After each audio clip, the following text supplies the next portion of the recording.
प्रदेश की जनता ने जिस ढंग से परसेप्शन उत्तर प्रदेश का बनाया है, ये माना है कि समाजवादी पार्टी लोग घोटालेबाज है, घोटालों में लिप्त है, कदाचार में लिप्त है और समय आने पर एक एक चार्जशीट का जवाब हम आपको देंगे।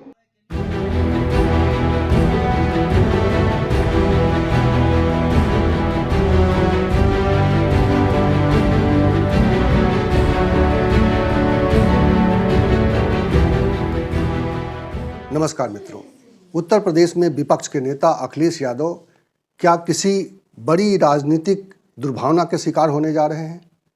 जैसा इस वक्त मनीष सिसोदिया के खिलाफ में जो जिस तरह की कार्रवाई चल रही है और जिस तरह के आरोप सत्ता पक्ष पर लग रहे हैं, क्या वही सब कुछ उत्तर प्रदेश में दोहराया जाने वाला है?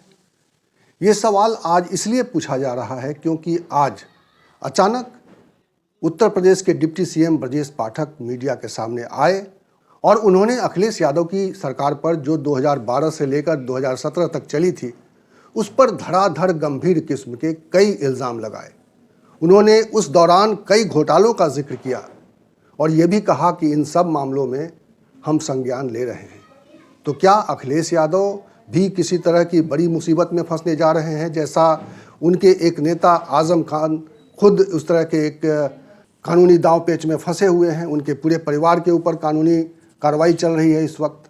और ये सवाल इसलिए भी इस वक्त गंभीर हो गया है क्योंकि 2024 से पहले उत्तर प्रदेश की राजनीति गर्म होने जा रही है और होली खत्म होते ही आज ब्रजेश पाठक डिप्टी सीएम जो माने जाते हैं कि जिस तरह से विधानसभा में जिस तरह का तीखा उनके और अखिलेश यादव के बीच में तीखी बहस हुई थी, तो एक माना जाता है कि विपक्ष में जो अखिलेश यादव हैं वो निशाने पर हैं सत्ता पक्ष के, और उसमें सबसे ज़्यादा तीखा वार इस वक्त ब्रजेश पाठक कर रहे हैं। और आज ब्रजेश पाठक ही मीडिया के सामने आए और उन्होंने जो कहा है मैं वो आपको सुनवाऊंगा, लेकिन उससे पहले मैं बता दूं कि ये पूरा प्रकरण है क्या और अखिलेश यादव के प्रति सरकार की इस वक्त नाराज़गी क्या है।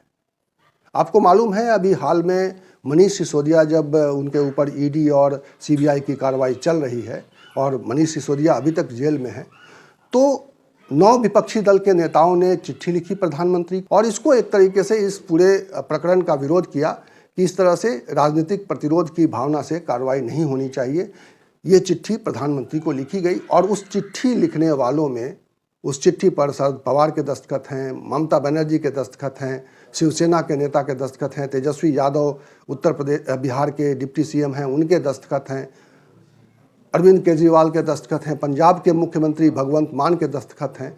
तो इस तरह से उस चिट्ठी को जो प्रधानमंत्री को सौंपी गई थी और ये अपील की गई थी कि मनीष सिसोदिया के खिलाफ में जिस तरह से कार्रवाई की जा रही है वो राजनीतिक दुर्भावना से प्रेरित है और इस पूरे मामले में प्रधानमंत्री दखल दें।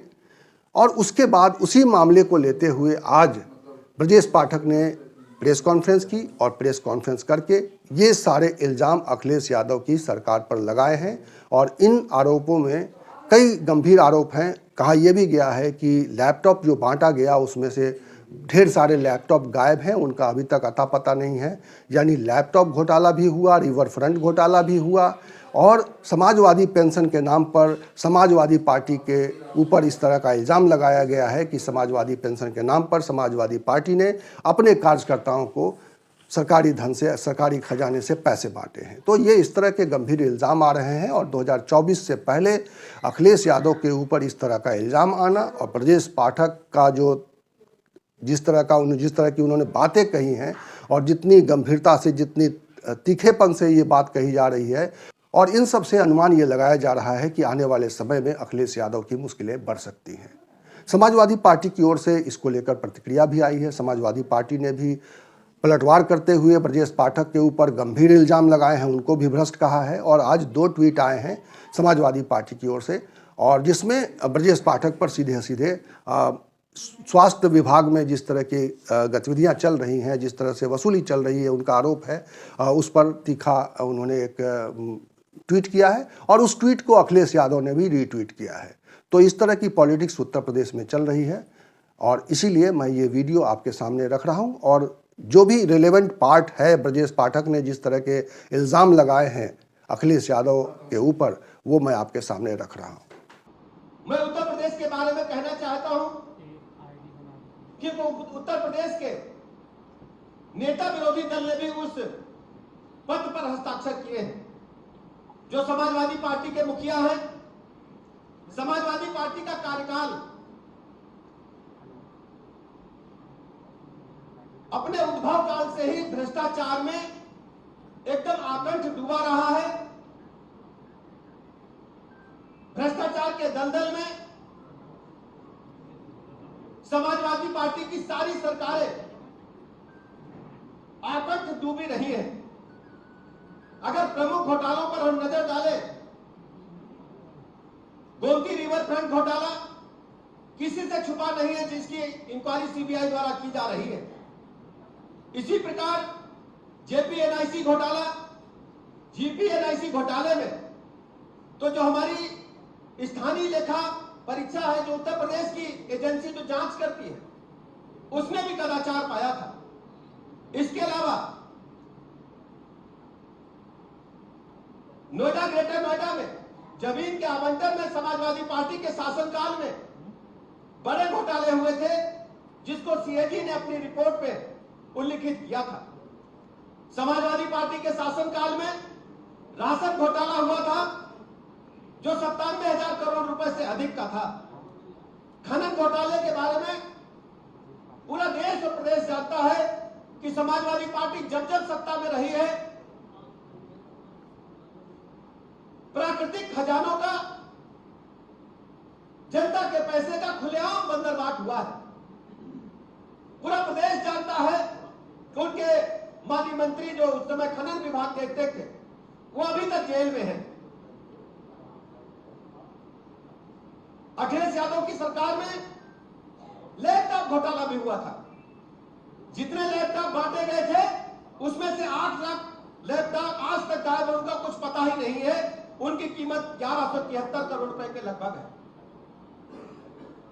हम सब जानते हैं खाद्यान्न घोटाले की सीबीआई जांच पहले से चल रही है।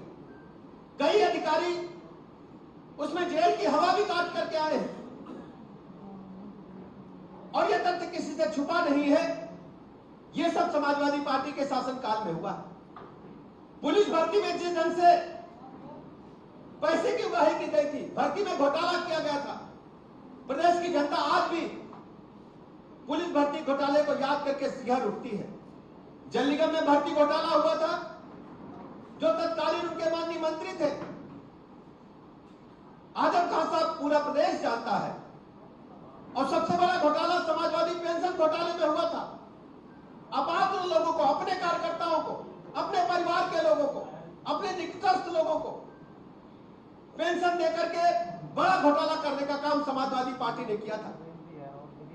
लोकसभा आयोग के बारे में पूरा देश जानता है कि जितनी भी भर्तियां हुई थी, उसमें 3 टियर रिजर्वेशन लगा दिया। यानी केवल एक समाज को, एक बिरादरी को उपकृत करने के लिए लोक सेवा आयोग का नाम बदल करके उस समय एक जात विशेष का आयोग करने का काम वहां के छात्रों ने किया था। किसी से छुपा नहीं है।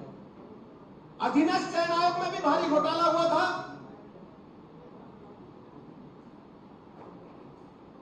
पूरा प्रदेश अच्छी तरह जानता है।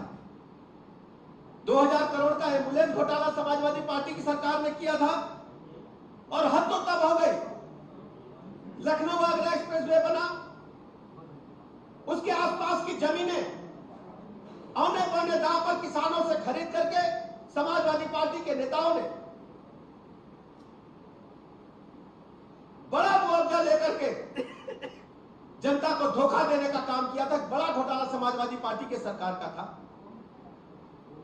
मैं कह सकता हूं, इत्र के मित्र के बारे में चुनाव के समय आप लोगों ने अच्छी तरह सुना हुआ था कि अरबों खरबों रुपए उनके घर में निकले थे। थोड़ी बहुत रकम नहीं थी। मैं कह सकता हूं कि प्रदेश के पैमाने पर यदि भ्रष्टाचार करने वालों के लिए कोई पुरस्कार की घोषणा हो, तो समाजवादी पार्टी के नेता अखिलेश यादव जी को भ्रष्टाचार के भूषण की उपाधि से सम्मानित किया जाना चाहिए। इसके अलावा पशुपालन विभाग में चारा घोटाला हुआ था।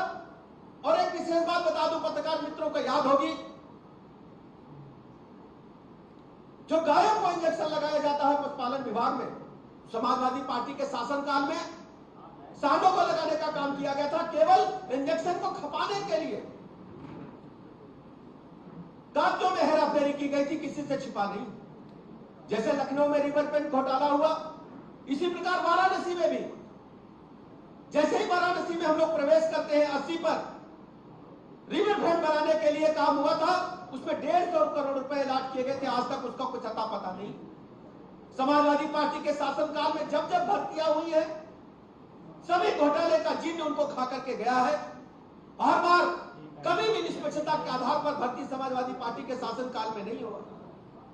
तत्कालीन लोकायुक्त ने आरोप लगाया था कि समाजवादी पार्टी के मंत्रियों पर, नेताओं पर जो हम जांच करते हैं, रिपोर्ट सरकार को सौंपते हैं, उस पर अखिलेश यादव जी की सरकार कोई कार्रवाई नहीं करती। आप सबको अच्छी तरह याद होगा। इस प्रकार मैं कह सकता हूं कि विपक्षी नेताओं ने जो आरोप लगाए हैं वो अपने आप को केवल बचाने का प्रयास है। अभी पिछले 5 मार्च को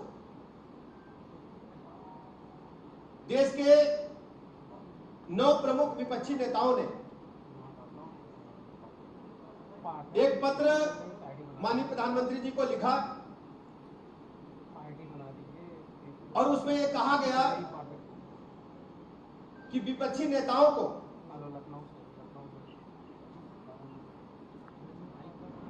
विभिन्न एजेंसियां कार्रवाई कर रही है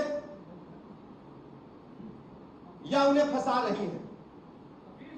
इस संबंध में प्रदेश की जनता का ध्यान आकर्षित करने के लिए आपके माध्यम से, इस प्रेस कॉन्फ्रेंस के माध्यम से हम कहना चाहते हैं, जो 9 के 9 नेता जिन्होंने पत्र पर हस्ताक्षर किए हैं, वो सभी भ्रष्टाचार और कदाचार में आकंठ डूबे हुए हैं। उनके ऊपर विभिन्न एजेंसियों में भ्रष्टाचार के पहले से आरोप है और कार्रवाई चल रही है। सिर्फ अपने को बचाने के लिए भ्रष्टाचार जैसे, कदाचार जैसे गंभीर आरोप से बचने के लिए मनगढ़ंत आरोप लगाकर केवल अखबार में छपाने का काम कर रहे हैं। देखिए, कोई हम जल्दबाजी में नहीं है। जब तक निष्पक्ष कार्रवाई नहीं हो जाती, चार्जशीट नहीं दाखिल हो जाती, हम न्यायपालिका के माध्यम से एक एक कदाचारी को, भ्रष्टाचारी को सख्त सजा दिलाने का काम करेंगे। मैं आपको स्पष्ट कर दूं, उत्तर प्रदेश में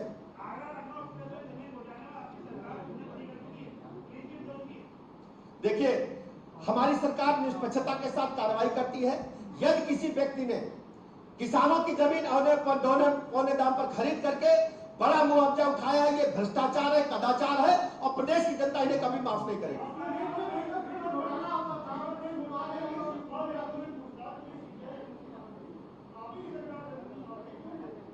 समय आने पर आपको पूरी सूचना हम देंगे, लेकिन हमारा आपसे ये वादा है कि भ्रष्टाचार, कदाचार में हम कोई कंप्रोमाइज नहीं करेंगे। हम 100% निष्पक्षता के आधार पर, पारदर्शिता के आधार पर गवर्नमेंट चलाएंगे। इस वीडियो में इतना ही। इसी तरह की चर्चा के साथ, इसी तरह के विमर्श के साथ और इसी तरह के सवाल के साथ मैं आपको मिलूंगा अगले वीडियो में। तब तक के लिए नमस्कार।